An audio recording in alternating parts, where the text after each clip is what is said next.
The mysterious woman stood in the center of the pristine art gallery, her eyes fixed on the Rembrandt. Everyone noticed her plain clothes and weathered hands among the black-tie crowd. But no one knew she held the key to the exhibition's success, or that tonight the art world's most powerful critic was about to discover he'd made the mistake of his career. Before we dive into the story, comment below where in the world you're watching from. Maya Lin tucked a stray strand of dark hair behind her ear as she studied the brushstrokes of the Renaissance painting before her. The Metropolitan Museum's Grand Hall echoed with the hushed conversations of the museum staff preparing for tonight's gala opening. "Excuse me, are you lost?" Maya turned to find a tall man in an expensive suit watching her with thinly veiled impatience. Gold cufflinks winked at his wrists, and his silver-streaked hair was perfectly coiffed. "No, this wing is closed for preparation." His name tag identified him as Richard Blackwood, curator of European arts. "The public entrance is on the other side of the building."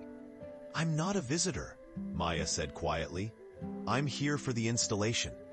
Richard's eyes narrowed as he assessed her worn jeans and simple blouse. "You're with the catering staff? They're supposed to use the service entrance." Maya opened her mouth to correct him, but was interrupted by the shrill voice of a woman hurrying toward them. "Richard, we have a disaster with the lighting in the East Gallery." The woman's heels clicked sharply against the marble floor. "The Picasso looks terrible under the current setup." "I'll be right there, Victoria." Richard turned back to Maya. "Since you're here, make yourself useful. Those display cases need polishing before the donors arrive." He pointed to a row of glass cases before walking away, not waiting for her response. Maya sighed, glancing at her watch. She should say something, but perhaps it was easier this way. She'd arrived early specifically to get a feel for the space without anyone knowing who she was. A young woman with long auburn hair approached, carrying a clipboard.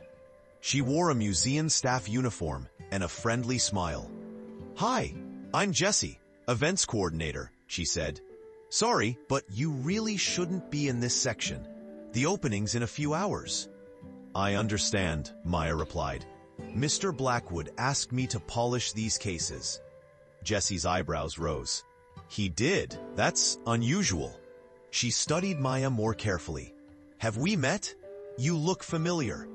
"I don't think so," Maya said, turning her attention back to the display case. "Well, if Richard asked you to do it," Jessie shrugged. "Cleaning supplies are in the supply closet down the hall. But please be careful with the artifacts." Maya nodded, heading toward the closet. She returned with a soft cloth and glass cleaner, meticulously wiping down each case with practiced movements. As she worked, Richard strode back into the gallery with Victoria and an older gentleman in a crisp gray suit. "As you can see, Senator Williams, we've curated the finest collection of Renaissance works outside of Europe," Richard declared. "Thanks to your generous donation, we've been able to—" He stopped abruptly, noticing Maya. "What are you still doing here?" "Polishing the cases, as you asked," Maya replied evenly. The senator peered at her through thick glasses. "And who might this be?" "Just part of the cleaning staff," Richard said dismissively. "Speaking of which, you missed a spot." He pointed to a corner of the case. Maya bit her lip, but continued working silently. "The exhibition is extraordinary," the senator commented. "I'm particularly interested in the Bellini piece. I understand it's quite controversial." "Indeed," Richard said, puffing up. "Some experts question its authenticity, but I've personally verified it's genuine." Maya's hand paused briefly over the glass. "You disagree?" the senator asked, catching her reaction. "It's not my place to comment," Maya said softly. "Quite right," Richard snapped. Now if you've finished, we need the space. Victoria glanced at her watch. The director wants to meet with you before the donors arrive, Richard. Something about the keynote speaker. Richard checked his own watch and frowned. Fine. You, he pointed at Maya. Make sure these are spotless. Then see yourself out through the service exit. As they walked away, Maya heard Victoria whisper, "Do you think she even knows what she's looking at? These people have no appreciation for fine art."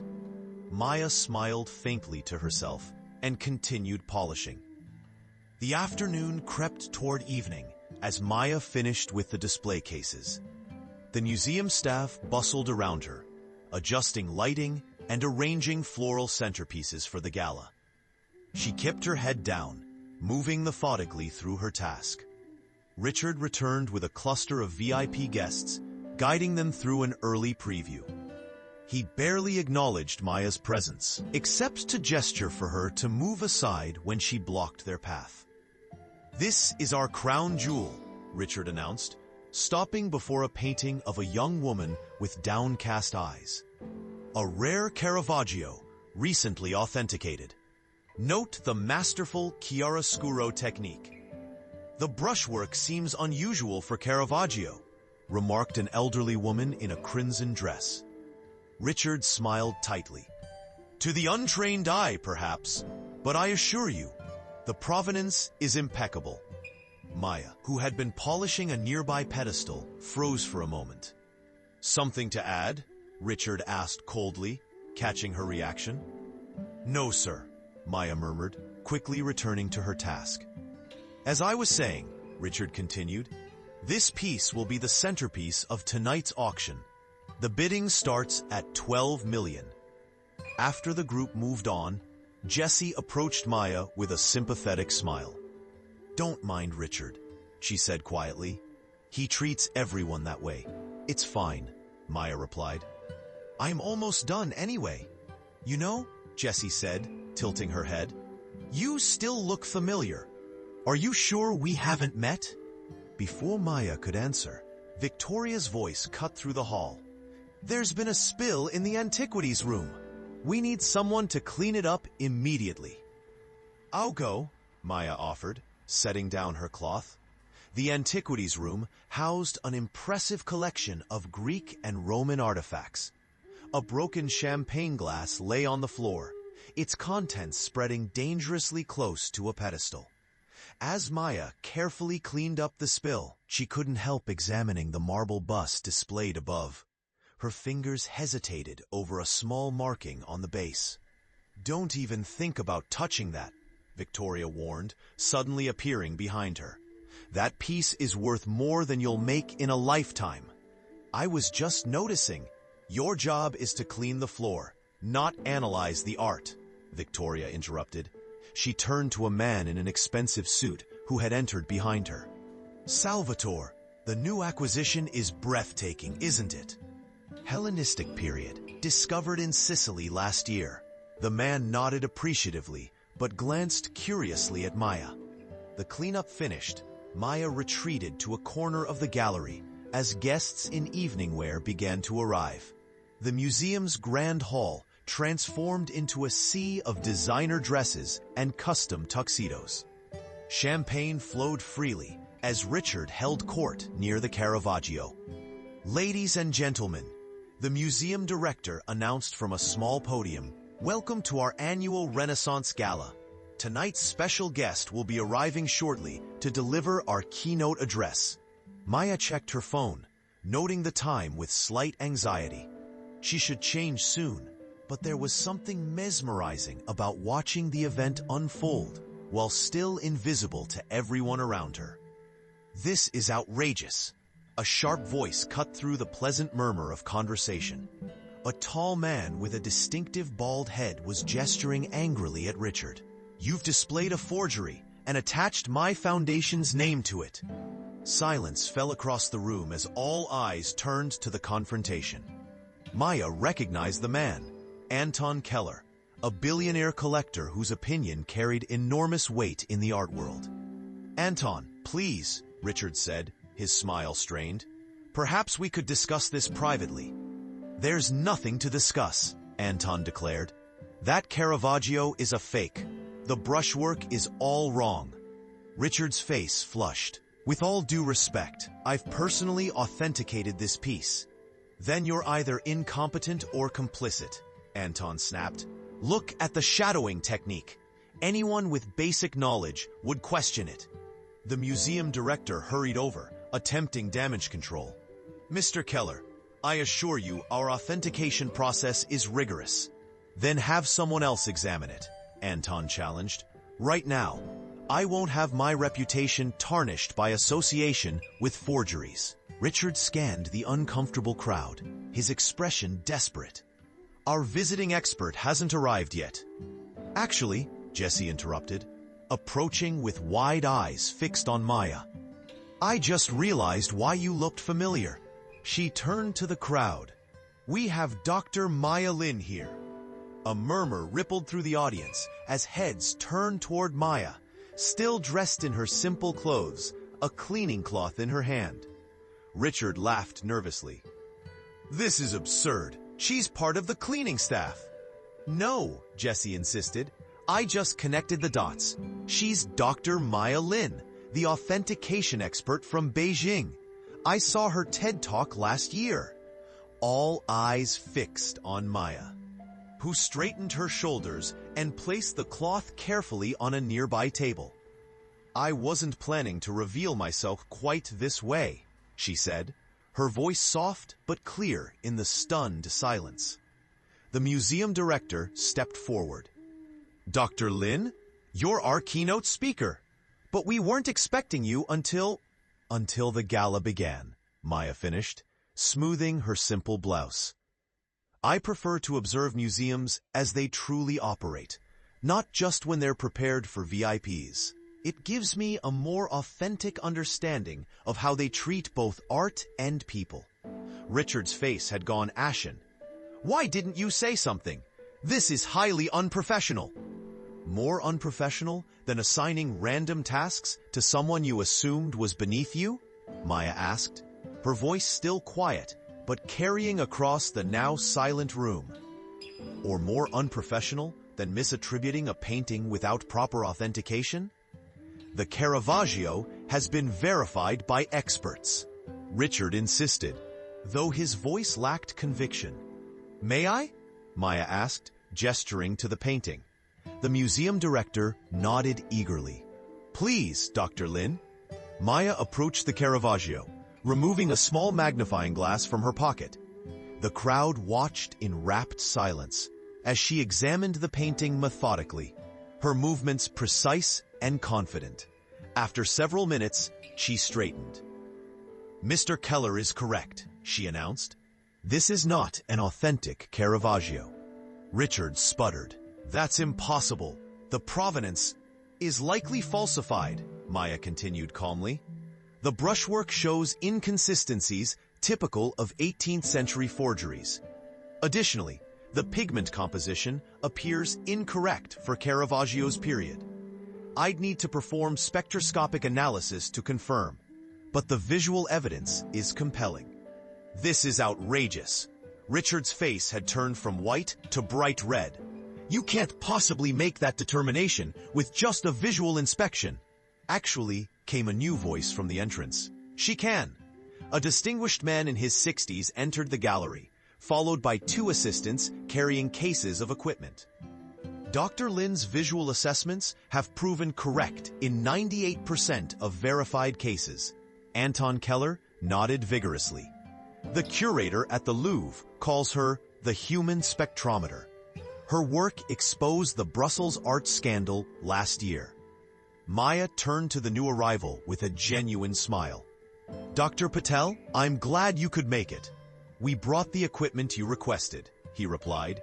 Shall we proceed with the analysis? The museum director looked between them in confusion. You know each other? Dr. Patel is my colleague, Maya explained. I asked him to bring portable authentication equipment so we could demonstrate modern verification techniques during my lecture. She turned to the Caravaggio.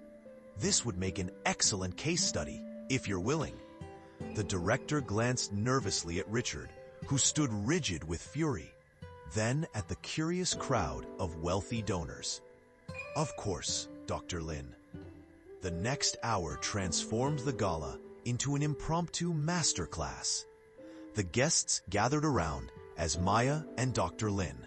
Patel methodically examined the painting, explaining each test and finding. Maya's knowledge flowed effortlessly, her previously quiet demeanor replaced by confident expertise. "See the craquelure pattern?" she explained, pointing to the fine cracks in the paint. In authentic Renaissance works, these form organically over centuries.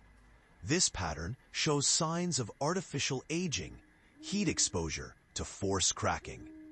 Richard remained at the edge of the crowd, his expression stormy. Victoria had disappeared entirely, and the final test confirms it, Maya announced after Dr. Patel completed a spectroscopic analysis. The pigments contain compounds not available until the 18th century. This is definitively not a Caravaggio. A ripple of conversation spread through the audience. However, Maya continued, this doesn't mean the painting lacks value.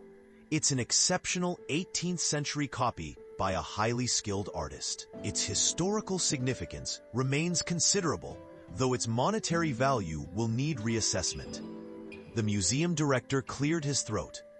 "Thank you, Dr. Lin, for this unexpected demonstration." Maya turned to the crowd.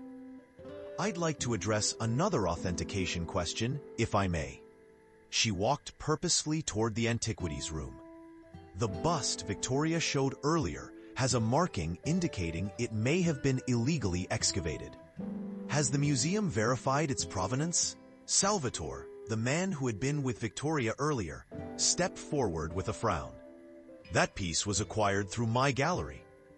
"With documentation?" Maya asked mildly. A tense silence followed.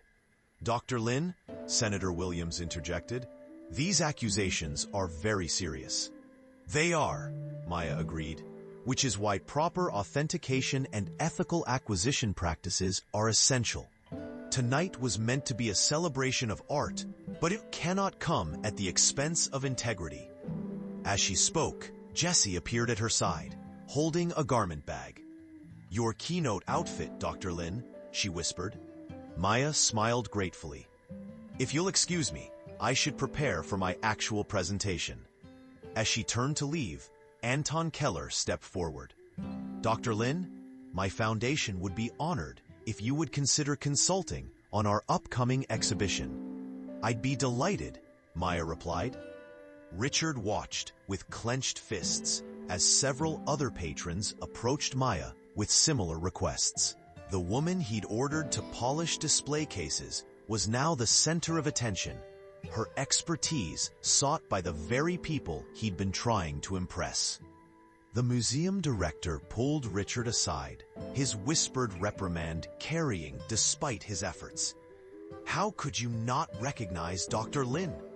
Her virtual lecture series during the pandemic had over 10 million views." "I didn't know," Richard hissed. "Look at how she's dressed. Who shows up to an elite museum gala in jeans?" 20 minutes later, Maya returned to thunderous applause. She'd changed into a simple but elegant black dress, her hair now styled in a sophisticated updo. Dr. Lin, Patel stood waiting with their equipment set up for the formal presentation. The first slide on the screen showed a split image. Maya in her workday clothes, next to Maya in her current attire. "I often arrive at museums anonymously," she began. "It reveals far more than formal visits ever could. Not just about the art, but about the institution itself." Her eyes found Richard in the crowd.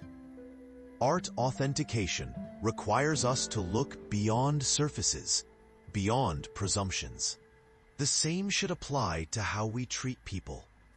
The audience shifted uncomfortably, many recalling their own interactions, or lack thereof, with the woman they'd assumed was simply part of the staff.